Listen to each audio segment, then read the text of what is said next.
अस्सलामुअलैकुम। इमरान याकूब खान साहब के साथ व्यू पॉइंट से मैं हूं ज़ैनब जतोई। नाज़रीन, प्रोग्राम के आगाज़ में बात करेंगे महमूद खान अचकज़ई अपोजिशन लीडर मुकर्रर हो गए हैं। अब के अपोजिशन लीडर मुकर्रर होने के बाद पाकिस्तान तहरीक-ए-इंसाफ और गवर्नमेंट के दरमियान मुज़ाकराती अमल किस तरह से आगे बढ़ेगा और PTI के लिए ये कितना प्लस पॉइंट साबित होगा, क्योंकि बैरिस्टर गौहर ने कहा है कि महमूद खान अचकज़ई के बतौर अपोजिशन लीडर तकारुर के बाद आज हमें हमारा हक मिल गया है। इस बारे में प्रोग्राम में बात करेंगे। प्रोग्राम के दूसरे हिस्से में बात करेंगे ईरान के अंदर इस वक्त क्या सूरत हाल है और अमेरिका का ईरान पर हमला होने के हवाले से अमेरिका की क्या तैयारियां हैं, उस तमाम तर मामले पर बात करेंगे। प्रोग्राम के तीसरे हिस्से में बात करेंगे अमेरिका की जानिब से पाकिस्तान समेत 75 ममालिक के इमिग्रेंट वीज़ों पर पाबंदी आयद की गई है और इन 75 ममालिक में पाकिस्तान का नाम भी शामिल है, जबकि भारत का नाम इन 75 ममालिक में नहीं है। तो इसके पीछे क्या वजूहात हैं, इस पर बात होगी। नाज़रीन, प्रोग्राम में सबसे पहले बात करेंगे महमूद खान अचकज़ई कौमी असम्बली में अपोजिशन लीडर मुकर्रर हो गए हैं।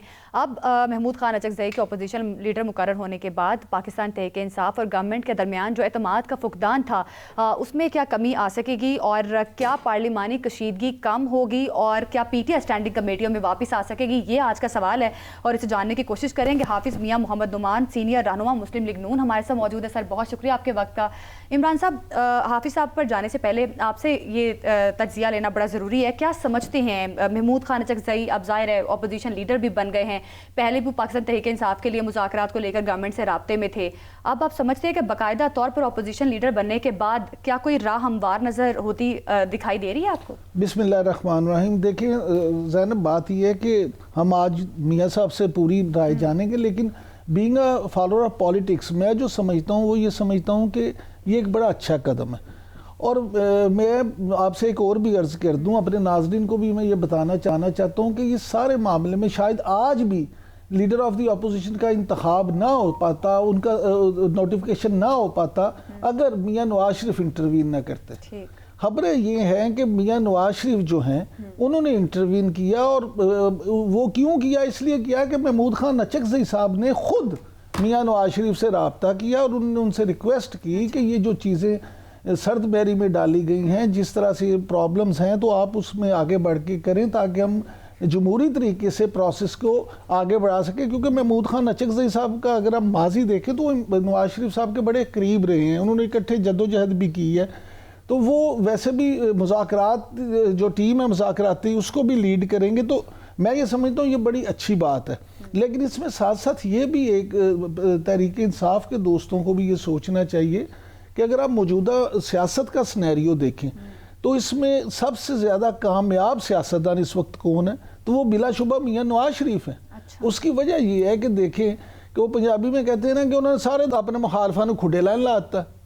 छोटे भाई जो कि उनके बेटों से भी ज़्यादा उनके ताबेदार हैं वो मुल्क के वज़ीर आज़म, उनकी बेटी लाडली बेटी जो है वो पाकिस्तान के सबसे बड़े सूबे की वज़ीर आला है।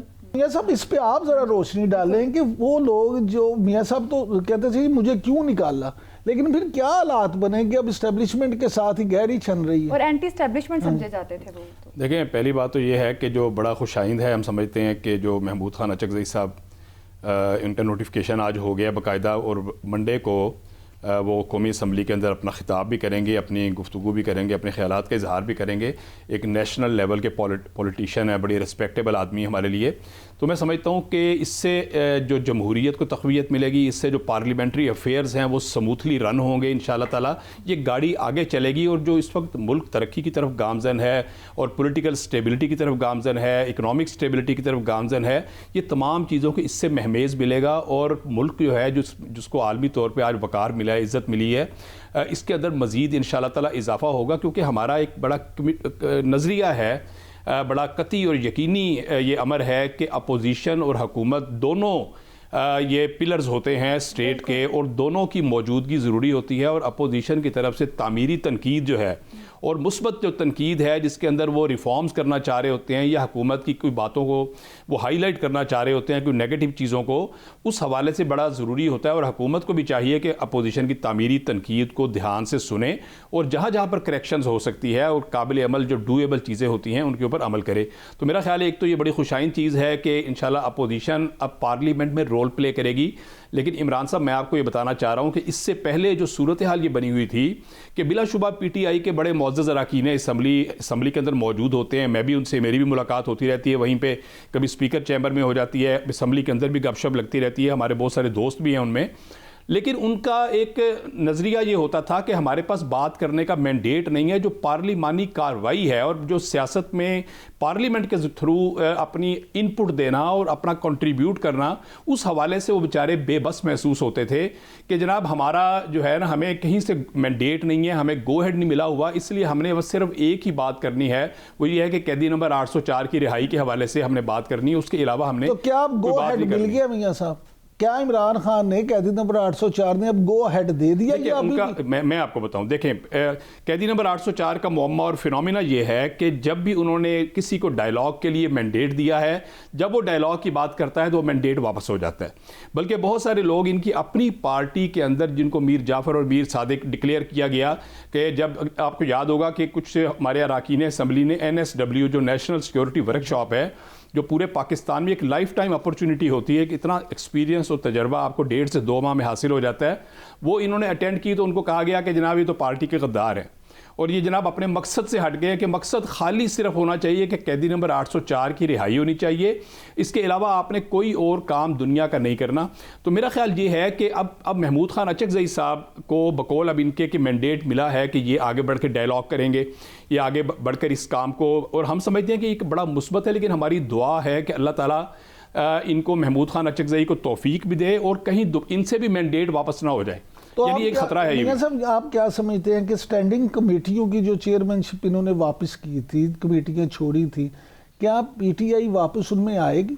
देखें, इस हुकूमत का बड़ा इसकी कमिटेड है हुकूमत के जो अपोजिशन की स्टैंडिंग कमेटीज़ थी, मैं 2-3 कमेटीज़ के बारे में ज़ाती तौर पे जानता हूँ कि जहाँ पे जो लोग डिसक्वालीफाई हुए हैं या जिन लोगों ने इस्तीफ़े दिए हैं कमेटियों से, हुकूमत ये कहती है कि जो कमेटियाँ अपोजिशन को एलोकेट की थी उसके अंदर अपोजिशन के ही चेयरमैन आएंगे और अपोजिशन के ही अरकान होंगे, वो उन कमेटीज़ को किसी और को अभी एलोकेट नहीं किया गया, ना पीपल्स पार्टी को दी गई हैं ना PMLN को दी गई हैं। तो हुकूमत इस हवाले से बड़ी सिंसियर है, बड़ी मुखलिस है कि हमने मिलकर इस मुल्क को चलाना है, और हम समझते हैं कि अपोजिशन का एक बड़ा बावकार रोल होता है, एक बड़ा इज़्ज़त दराना रोल होता है, इस मुल्क में कंट्रीब्यूट वो करते हैं। और जब देखें, जब PTI का प्रॉब्लम क्या है कि PTI की जो तख्लीक है ये बिल्कुल नई तख्लीक है, यानी ये कोई इतनी पुरानी जमात नहीं है, लेकिन इनके जहन में एक चीज़ आ गई है या बिठा दी गई है कि हमारे अलावा कोई जमात ऐसी नहीं है जिससे हम बातचीत करें। यानी वो कहते हैं कि हमने डायलॉग अगर करना है तो हमने मुक़्तदर कुव्वतों से करना है, हमने किसी जमहूरी पार्टी से, किसी सियासी पार्टी से हमने डायलॉग नहीं करना। अपने वजूद के अलावा वो हर किसी के वजूद के मुनकिर हो गए हैं। तो मेरा ख्याल ये है कि इनको अपने आप को एक जमहूरी पार्टी के तौर पर, एक ऐसी पार्टी के तौर पर जो कौमी धारे के अंदर शामिल होती है, उसमें लेके आना चाहिए। बाकी बैरिस्टर गौहर साहब भी इस चीज़ के हामी है कि ठीक है, बात होनी चाहिए। जिस तरह से हमारी फॉरेन पॉलिसी बड़ी कामयाब है, और फिर वही बात आ जाती है कि foreign policy begins at home, हमें पहले इंटरनल इश्यूज़ को सॉर्ट आउट करना बड़ा ज़रूरी है, सियासी बहरान मौजूद है।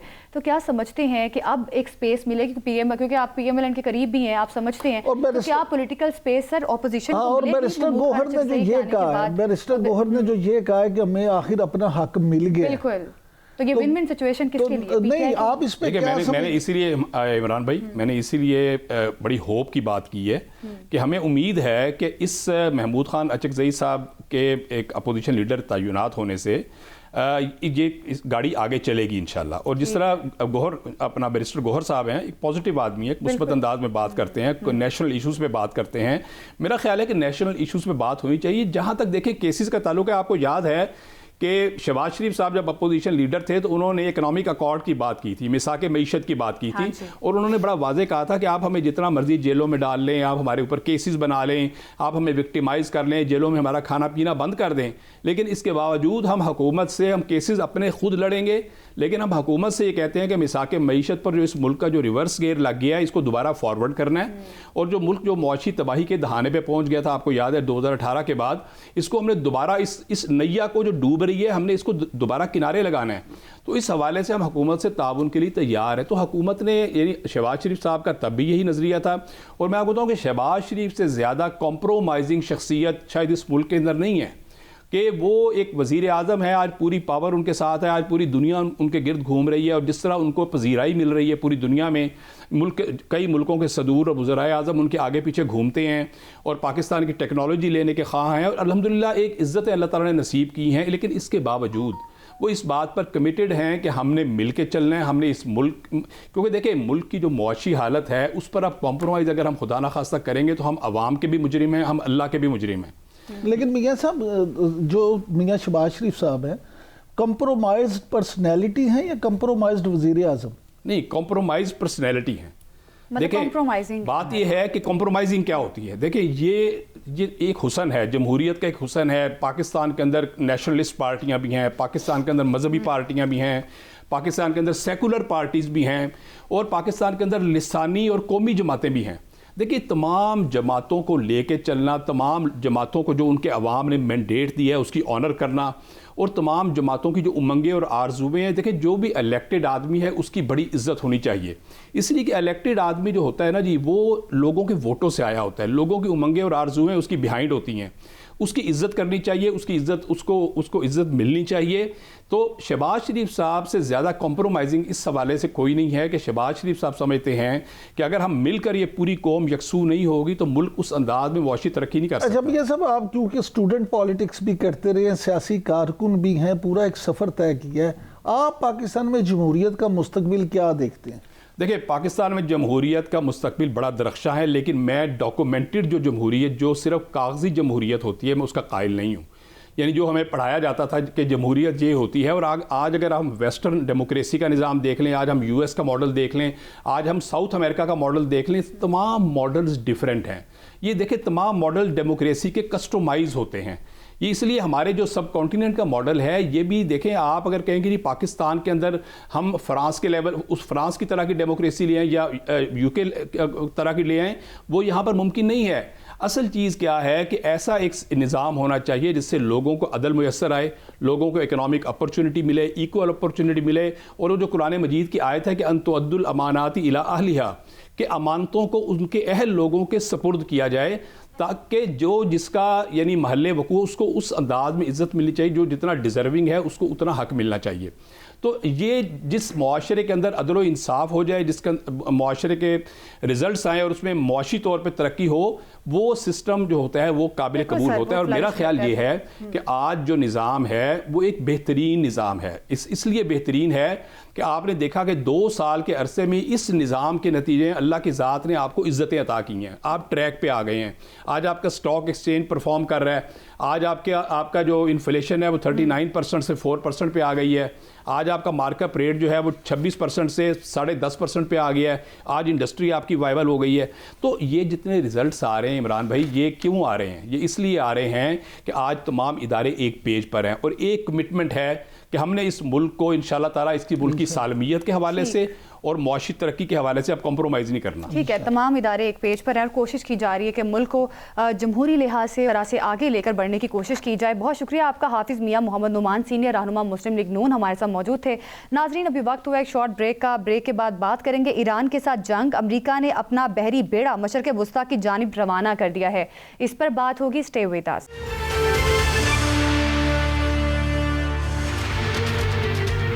Welcome back. नाज़रीन, ईरान की सूरत हाल पर बात करें। ईरान में सैकड़ों मुजाहिरीन हलाक हुए हैं और कई मुजाहिरीन को गिरफ्तार भी कर लिया गया है, लेकिन अभी भी जंग का ख़तरा टला नहीं है। सदर ट्रंप की जानिब से कहा जा रहा है कि तमाम ऑप्शंस मेज़ पर हैं, यानी फ़ौजी कार्रवाई का इम्कान बरकरार है, लेकिन फ़ौजी हमले से इनकार कर दिया है सदर ट्रंप ने। इस यू टर्न की क्या वजह है, इस पर उसको जानने की कोशिश करेंगे।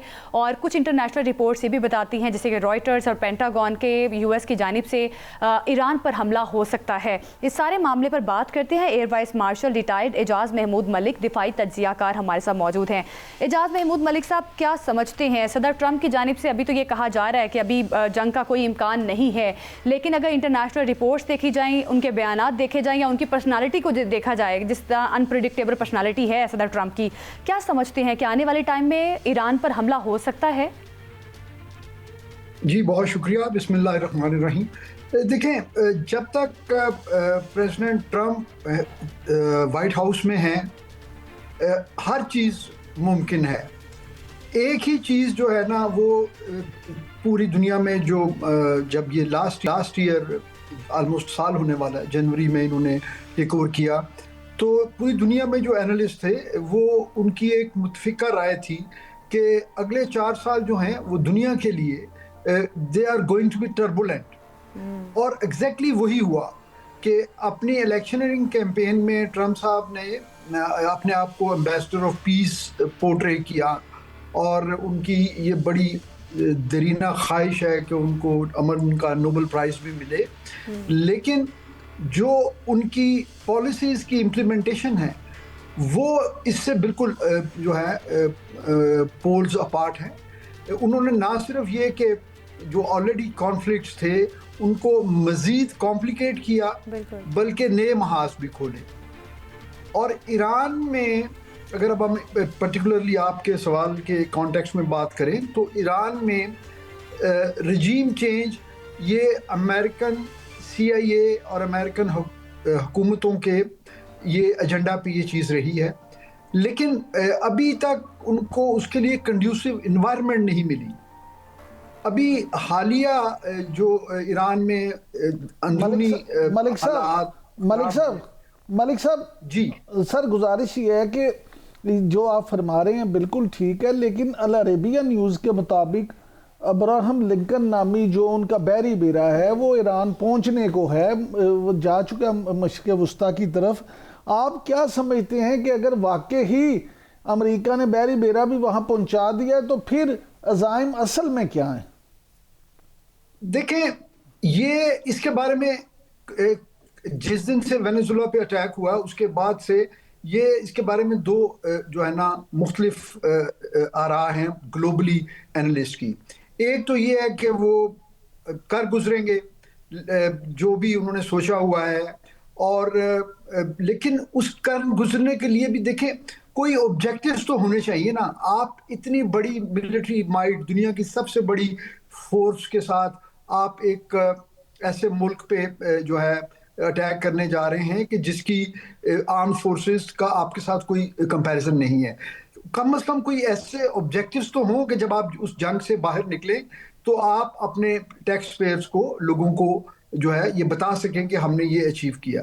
अगरचे knowing the profile of Trump साहब वो किसी की परवाह नहीं करते, लेकिन बहरहाल ये दूसरा जो एक पर्सपेक्टिव है वो ये है कि ये सारी मनूवर्स वो कर रहे हैं जो ईरान के लोग जो इस वक्त मुआशी और सोशल रीज़न की वजह से सड़कों पर निकले हुए हैं, उनको ये ऑप्टिक्स देने के लिए कर रहे हैं कि आप थोड़ी सी हिम्मत और करें तो फिर हम आके आपको जो है ना वो कब्जा करने में मदद देंगे। लेकिन मलिक साहब कुछ तजियाकारों का ये मानना है कि ईरान पे हमला सिर्फ इस वजह से अभी तक नहीं किया गया क्योंकि ईरान ने जो पासदारान इनकलाब हैं उन्होंने ईरान ने हाइपरसोनिक मिसाइल जो हैं वो इसराइल के तमाम शहरों को टारगेट करके सेट कर दिए और उन्होंने ये कह दिया है, ये पैगाम दे दिया है कि अगर अमेरिका ने हमला किया तो इसराइल के शहरों की ईंट से ईंट बुझा दी जाएगी। इस बात ने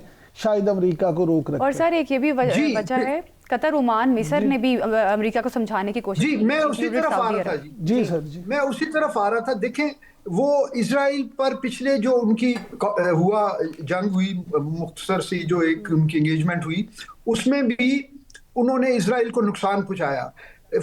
अमली तौर पे जो है उनका जो एक प्राइड था, उनका जो एयर डिफेंस सिस्टम था उसको उन्होंने पेनिट्रेट किया और कितना डैमेज किया उस चीज़ से कते नज़र, लेकिन वो जो एक क्रेडिबिलिटी थी इजराइल की एक बड़ी फॉर्मिडेबल फोर्स के तौर पे, वो चीज़ इररिपेयरेबल उसको डैमेज हुआ।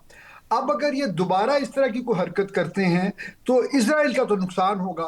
तो अगर वो इजराइल की मदद के लिए ईरान को कमज़ोर करना चाहते हैं या ईरान को इस खित्ते में वाहिद मुल्क समझते हैं जो इजराइल को एक थ्रेट पोज करता है और कर सकता है मुस्तकबिल में भी, तो फिर ये उनके लिए बड़ी रिस्की सिचुएशन है। और अभी जैसे आपने कहा कि यकीनन जो इस दफ़ा रिस्पांस आया है नेबरिंग अरब मुल्कों का, वो भी अमेरिका के लिए जो है एक सरप्राइज है। लेकिन ओवरऑल अगर आप मलिक साहब 1 to 10 की स्केल पे देखें तो 6-7 जो है ना फैक्टर्स वो अमेरिकन अटैक के किसी भी लॉजिक को जो है ना वो डिनाई करते हैं। मेरा अपना पर्सनल ओपिनियन भी यही है। मलिक साहब, फॉक्स न्यूज़ जो कि ट्रंप इंतजामिया के खासा करीब समझा जाता है, उनके मुताबिक अमेरिका ने बहरी, फ़िज़ाई और जो बर्री फ़ौज है उनके फ़ौजी असासे जो हैं वो मशरिक़ वस्ता की तरफ सेटल कर दिए हैं और रवाना कर दिए और वहाँ पूरा जाल बिछाना शुरू कर दिया है। इस सारे मामले को आप किस तरह से देखेंगे?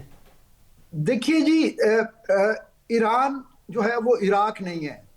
ये चीज़ अमेरिका को बड़ी अच्छी तरह पता है कि पहले इराक के मामले में उन्होंने एक हाइप क्रिएट की, वेपन्स ऑफ मास डिस्ट्रक्शन, फिर उन्होंने एक जो उनकी रिपब्लिकन गार्ड्स थी उनको इतना बड़ा करके दिखाया जैसे वो दुनिया की सबसे बड़ी फौज है।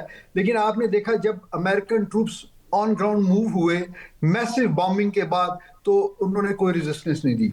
लेकिन इस सूरत में अमेरिका या इजराइल वो ये कभी भी ये हमाकत नहीं करेंगे कि वो ईरान में अपने जो है ना बूट्स ऑन ग्राउंड करें, तो उसके बगैर तो यहाँ कुछ नहीं हो सकता।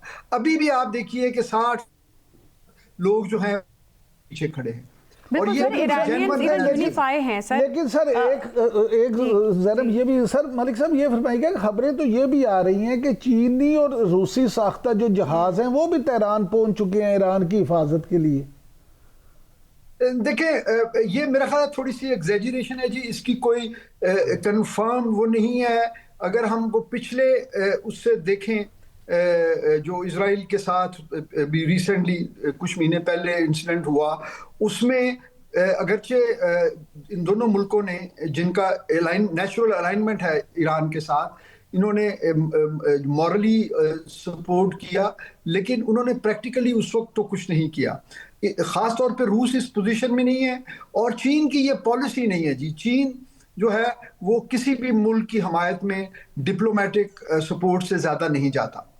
चीन ने अगर कहीं पे भी अपने जहाज भेजने हो या कोई ऐसा काम करना हो तो सबसे पहले वो ताइवान का मसला, मिडिल ईस्ट में जो अपनी जुर्रतमंदाना एंट्री डाली है और अरबों रुपए बल्कि अरबों डॉलर के जो दफाई माहदे किए जा रहे हैं, पाकिस्तान वहाँ पे डिफेंस इंडस्ट्री के जरिए अरबों डॉलर कमाने जा रहा है। इस सारी सूरत हाल को आप किस तरह से देखते हैं? पाकिस्तान के लिए ये कितनी फख्र की बात है?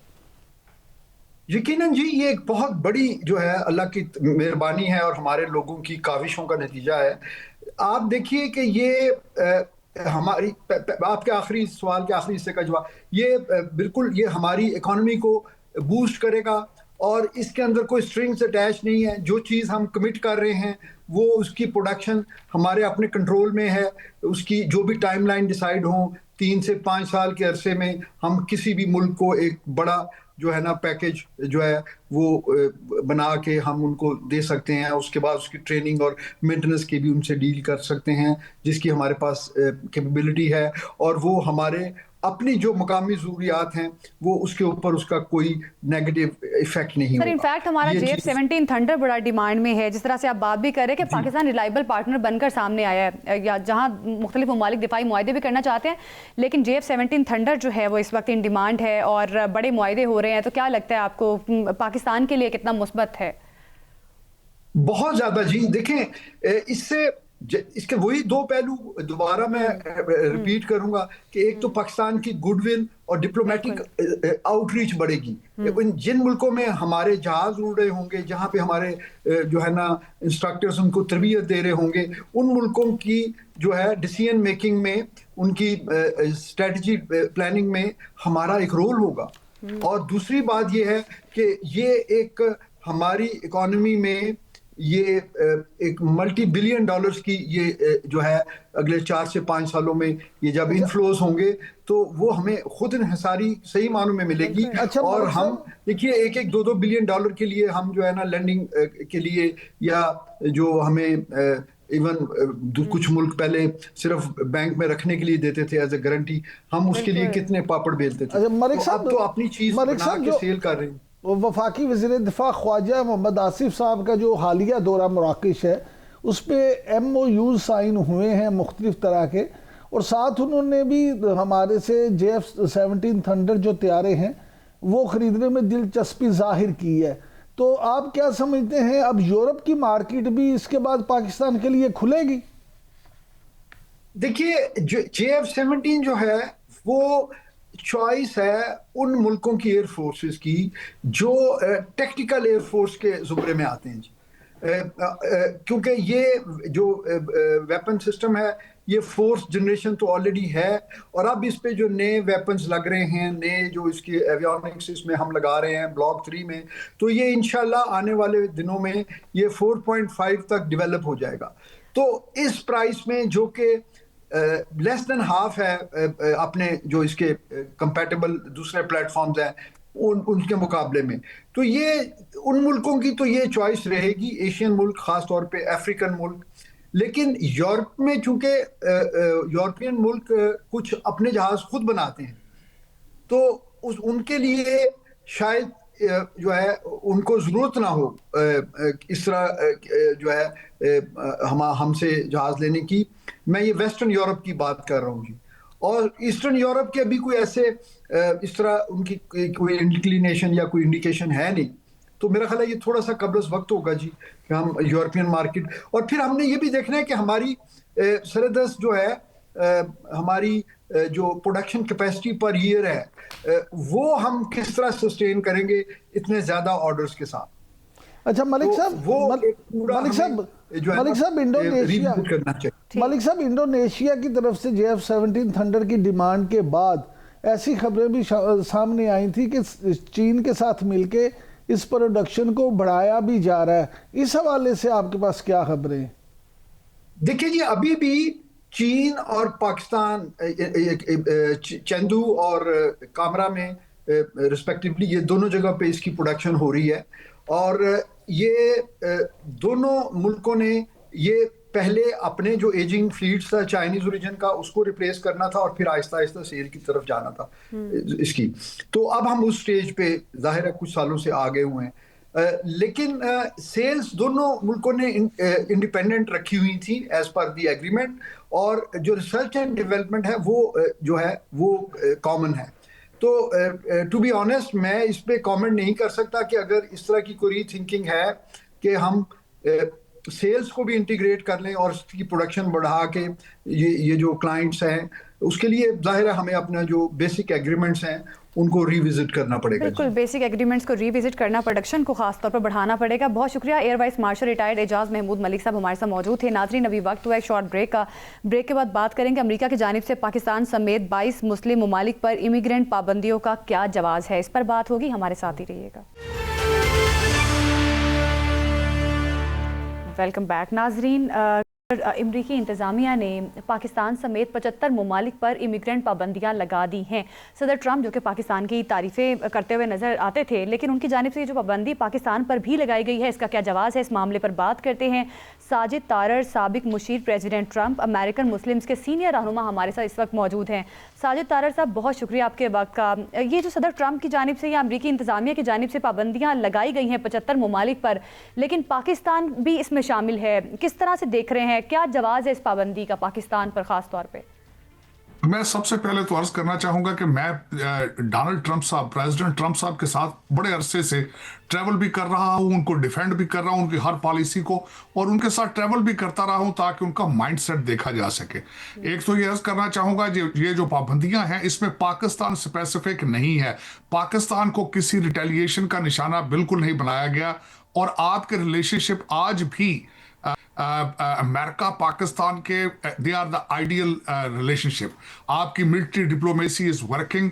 आपके अभी बयानात आ चुके हैं कि हो सकता है कि आप 6 महीने तक IMF से भी निकल जाएं। अब ये बताना चाहूंगा कि what is going on in America and what is going on inside the mind of Donald Trump. Donald Trump साहब का एक हैवी मैंडेट था, स्वीप किया उन्होंने 7 स्विंग स्टेटों में भी, making America great again, borders को प्रोटेक्ट करना। और यहां आप जरा 1 मिनट के लिए सोचें as an American, 24 million illegal criminal जो है वो दीवारें फलांग कर यहां पे आए और दंदनाते फिर रहे हैं। ना सिर्फ अमेरिकन टैक्स पेयर्स पर बोझ है, हमारे इंफ्रास्ट्रक्चर पर बोझ है, स्कूलों अस्पतालों के ऊपर बोझ है। तो दर हकीकत एक हमारा immigration department is a broken system. लोग इसको पॉलिटिकल असाइलम के जरिए इसको अब्यूज करते रहे हैं, लोग यहाँ पे विजिट वीजाज पे आके यहाँ पे ओवरस्टे करते रहे हैं, स्टूडेंट वीजाज पे आके यहाँ गुम हो जाते हैं। तो दर हकीकत एक नेशनल सिक्योरिटी क्राइसिस है, एक फाइनेंशियल क्राइसिस है। डोनाल्ड ट्रंप साहब उसको सॉल्व करने की कोशिश कर रहे हैं। इसमें एक अच्छी बात यह सामने आई है कि कल हमारे पाकिस्तानी फॉरेन ऑफिस ने भी इसके बारे में स्टेटमेंट दी है कि they are working, they are cooperating with American administration और गवर्नमेंट, और जल्द से जल्द इसका हल निकाला जाएगा। मैं खुद इसका, बल्कि आप अंदाजा लगा लें, अभी थोड़े अर्सा पहले विद इन दिस मंथ मेरी खुद बच्ची की शादी पाकिस्तान में हुई है। मैं खुद एक वकील हूं, इस दर्द को समझ सकता हूं, लेकिन मैं समझता हूं कि जल्द इसका हल निकलेगा। It is very painful for legal immigrants, for immigrant on regarding the immigrant visas. एक क्राइसिस जरूर है, इसमें कोई शक नहीं है, लेकिन जल्द से जल्द इसका हल ढूंढा जाए। अच्छा चौधरी साहब, असल में मामला ये भी है कि आप क्योंकि खुद प्रेसिडेंट ट्रंप की साइकी को भी समझते हैं और पाकिस्तानियों की साइकी को भी। पाकिस्तान में इशू ये है जो इस वक्त, वो ये है कि 4 दर्जन से जायद बार खुद प्रेसिडेंट ट्रंप पाकिस्तान की, वज़ीर आज़म पाकिस्तान की, फील्ड मार्शल की तारीफ़ें की उन्होंने, और एक ऐसा हाई टेम्पो बन रहा था कि पूरी दुनिया ये समझ रही थी कि शायद अमेरिका और पाकिस्तान के ताल्लुकात माजी में कभी भी ऐसे नहीं रहे जो कि इस स्टेज पे हैं। और फिर पाकिस्तान की सियासी पोजीशन भी आपके सामने थी कि किस तरह से पहले पीटीआई की तरफ से भी एक जो है बयानिया बनाया जाता रहा कि पता नहीं ट्रंप जो आएगा तो लग पता जाएगा, लेकिन असूलन सारा कुछ अमलन उसके बिल्कुल खिलाफ हुआ। और फिर इंडिया के हवाले से जो बार बार उनको सुबकी हो रही थी, तो लोगों का ये कंसर्न ज़रूर है कि एक तरफ लाइयाँ किधरे तो वधाइयाँ किधरे। इस पे थोड़ा सा समझा दें कि ये इंडिया वाला क्या मामला है, क्योंकि नॉन इंडिया उस मुल्क में शामिल नहीं है उन ममालिक में, हालांकि वो लोग भी यहाँ आके इमिग्रेंट वीज़े लेते हैं, गायब होते हैं, सब कुछ करते हैं। देखिए, एक तो इमरान साहब, मैं ये बताना चाहूंगा कि जब भी अमेरिका के अंदर रिपब्लिकन सदर व्हाइट हाउस में होता है, पाकिस्तान के रिलेशनशिप आइडियल होते हैं। दूसरा, बुनियानुल मरसूस ने जो नई बुनियादें रखी हैं एक नए पाकिस्तान की, वो बेमिसाल हैं।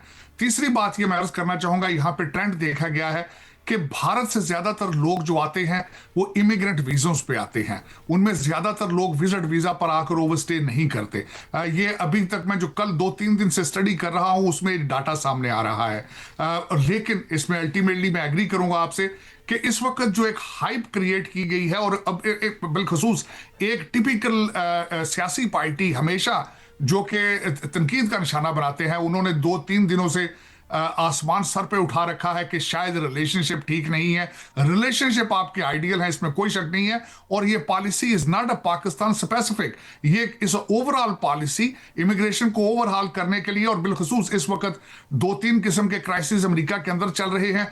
सोमालिया के जो लोग, जिस तरीके से आप देखें कि उन्होंने कोविड पीरियड के अंदर बिलियंस डॉलर्स को लूटे टैक्स पेयर्स के, फिर आपने उस दूसरी तरफ देखा कि अफगानिस्तान से शहरियों को यहां पे लाया गया बगैर किसी वेटिंग प्रोसेस के, और वो यहां पे दहशतगर्दी में इन्वॉल्व हैं। तो इस तरह के कई मसाइल हैं जो इस वक्त हमारी एडमिनिस्ट्रेशन जो है उसको बड़े क्लोजली वॉच कर रही है। लेकिन मैं जिस तरह आपको I want to rest assure कि पाकिस्तान जल्द अज जल्द इस प्रोग्राम से निकलेगा, रिलेशनशिप बहाल होंगे, इमिग्रेंट वीजा दोबारा रिस्टोर होंगे। कब तक बहाल हो जाएंगे? कोई टाइम फ्रेम, कोई टाइम पीरियड है कि कब तक बहाल हो जाएंगे? क्योंकि पाकिस्तानी दफ्तर खारिजा ने बताया कि हुकूमती सतह पर अमेरिका से राब्ते में है और जल्द अज जल्द जो है वो बहाल हो जाएंगे वीजे। कब तक का टाइम फ्रेम है?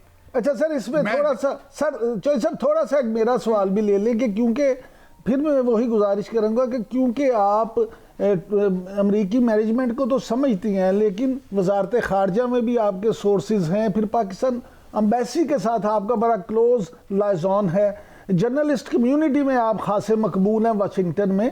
तो इस सारी सूरत हाल में प्लीज़ ज़रा बता दें कि आप का हंच क्या है कि कब तक आप समझते हैं कि ये चीज़ें बेहतर हो जाएंगी? जो मेरी एक रफ गैस है, यहाँ पे हमारे रिसोर्सेज काम कर रहे हैं। मैं यहाँ पे ये अर्ज करना चाहूंगा कि मैं पहले भी हमेशा पाकिस्तान की एडवोकेसी करता रहा हूँ। हायर ऑफिसेज में, स्टेट डिपार्टमेंट में मैं मुसलसल उनको ये बावर कराने की कोशिश करता रहा हूँ कि हमारा नादरा सिस्टम, हमारे एजेंसियां, हमारे government, they are completely aligned and they are always cooperating with the American law enforcement, इसमें कोई शक नहीं है। We always volunteer for the information, और हमारे वी आर द एलाय। हम इस वक्त ब्रिज बन रहे हैं अमेरिका और चाइना के दरमियान। आप देखें ईरान की आर्बिट्रेशन कर रहे हैं इंटरनेशनल लेवल पर इस वक्त पाकिस्तान के लिए। हर 15 कंट्रीज के साथ अब डिफेंस एग्रीमेंट आपके हो रहे हैं। आपके F-17 थंडर जो है वो भी इस वक्त they R news of the town. और इन सारे सर्कमस्टांसेस में जो मेरी स्पेकुलेशन है कि अगले 4 से 6 हफ्तों तक इसका कोई हल निकलेगा, पाकिस्तान दोबारा सुरखरू होगा। हमारी एडमिनिस्ट्रेशन, हमारा foreign office is talking to them, to the state department, myself, जिस तरह मैंने आपको कहा है कि I am already concerned and I am victim of it, और मैं I want to rest assure.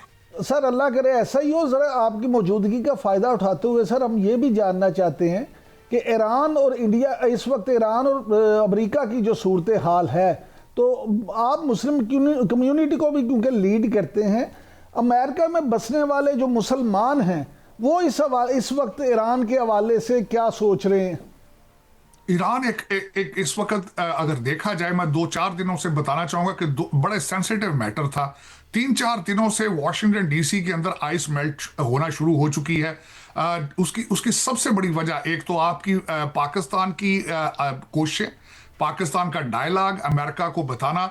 और आपको पता होना चाहिए कि डोनाल्ड ट्रंप साहब खुद ये कह चुके हैं कि ईरान को पाकिस्तान से ज्यादा कोई नहीं समझता। व्हाइट हाउस में उन्होंने हमारे फील्ड मार्शल साहब के बारे में ये स्टेटमेंट दी थी। और उसके बाद इस वक्त मुस्लिम कम्युनिटी और बिलखसूस मशरक़ वस्ता के कंट्रीज ने व्हाइट हाउस को ये वार्निंग दी थी कि लिबिया और इराक, आप खुद देख लें किस तरीके से डिस्टेबलाइज हैं। अगर ईरान को छेड़ा गया तो ऑयल की सप्लाई रुकेगी। $100 पर बैरल जाने के खदशात थे। क्या ये दुनिया इस नए क्राइसिस को संभाल पाएगी? और फिर उसके बाद देखा गया, फिर आपने देखा ईरान और इजराइल के आपस में डील हुई, प्रीएम्प्टिव, एक दूसरे पे स्ट्राइक नहीं करेंगे। बल्कि कल की खबरें हैं कि बीबी नेतन्याहू ने खुद रिक्वेस्ट की है कि ईरान के ऊपर हमला ना किया जाए। लेकिन इसमें अभी इस कबल वक्त होगा कि जंग के इम्कान। लेकिन सर आखिर में सिर्फ आखिर में ये बता दें कि खबरें तो ये थी कि अमेरिका तो ईरान पे हमला करने जा रहा था, तो फिर कौन सी ताकतें हैं जिन्होंने रोका? क्या वही जो अरब ममालिक ने उनसे राब्ता किया तो उस वजह से ट्रंप रुके, या प्रेसिडेंट ट्रंप के सामने कोई और भी वजह थी? 2 चीजें थी। एक तो डिसाइसिव मोमेंट ये था कि कतर ने रिफ्यूज किया अपनी सरजमीन को इस्तेमाल होने के लिए, सऊदी अरेबिया ने रोका। और उसके बाद अगर देखा जाए तो इस वक्त वेनेजुएला के लिहाज से भी चीजें कई क्लियर नहीं है, तो जिसकी वजह से ये फैसला किया गया है। और दूसरा जो खदशा था कि क्रूड ऑयल की प्राइसेस जंप कर जाएंगी, इन्फ्लेशन आएगी, मेरे ख्याल में दीज आर द रीजन कि डोनाल्ड ट्रंप रुक गए हैं। लेकिन मैंने जिस तरह कहा है कि अभी कबलस वक्त होगा किसी चीज को स्पेकुलेट करना। अभी जो हमारा बहुत सारी चीजें कहना कबलस वक्त होगा। बहुत शुक्रिया आपका साजिद तारड़ साहब हमारे साथ मौजूद में बता रहे थे। नाज़रीन, इसी के साथ प्रोग्राम से दीजिए हमें इजाजत। कल फिर मुलाकात होगी। अल्लाह हाफिज।